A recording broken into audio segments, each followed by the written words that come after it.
What's up mga boss? Another job, another works. Ayan mga boss. So, Subaru XB. So ang problema dito ay umiilaw yung ET oil temp. So nasa transmission yung problema. Ito yung Subaru XB. Ang problema dito ay umiilaw yung oil temp. So automatic transmission yung bibirahin natin. So in-orderin natin ng parts dahil usually ito yung problema, yung CVT solenoid valve. So ayan, so ang lumabas sa scanner nito ay A0971 at before pinaship ko sa Manila ay kinuna natin ng continuity. So ang reading niya ay 3.9 ohms, so pasok siya sa standard na reading. So kaya ngayon ay install natin dahil ito yung mga usually problema ng mga Subaru. So, ito yung mga problema ng Subaru. So yung CVT solenoid valve. Ayan mga boss. So continue tayo sa pull out ng valve body.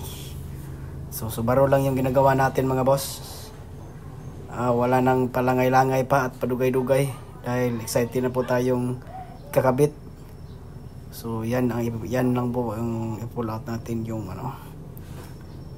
at mga boss, continue tayo sa tanggal. So ito yung valve body.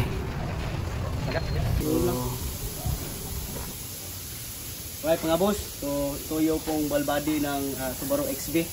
So ang DTC nito ay 0971.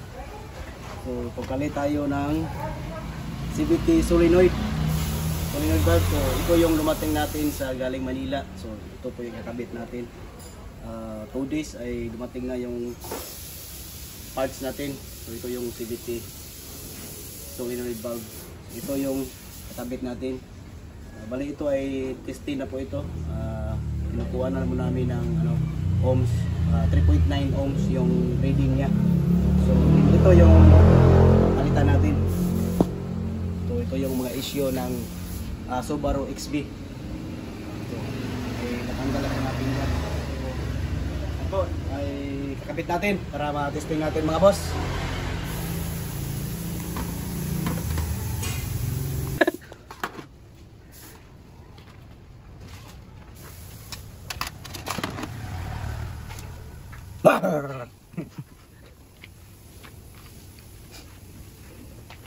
Ito yung kinada ni Guru Mechanic.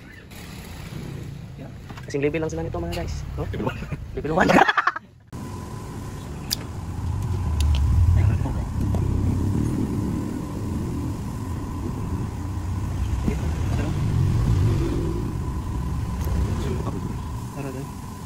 Yun mga boss, so in-install na natin yung bago. So ito yung bagong kinabit natin.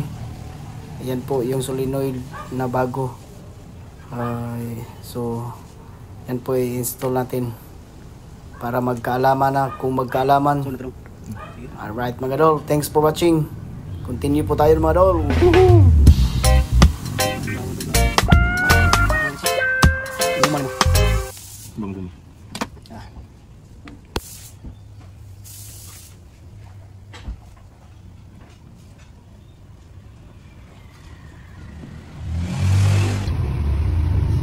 So ito mga boss ay matapos na namin ikabit yung CVT solenoid. So matapos 0.5 na tayo mo.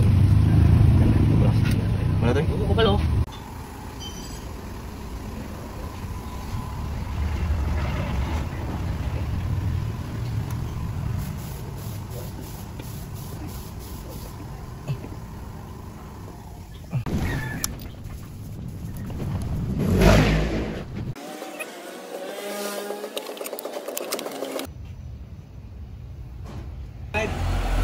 Malaman natin.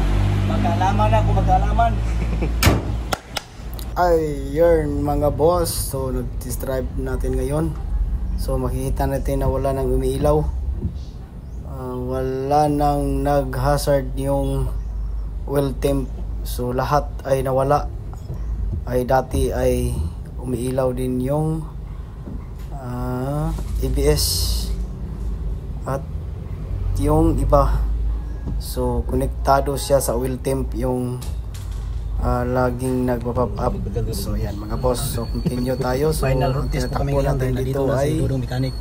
yan mga boss, so by the way, yan ang mga tirador ng Carlandes. Subaru.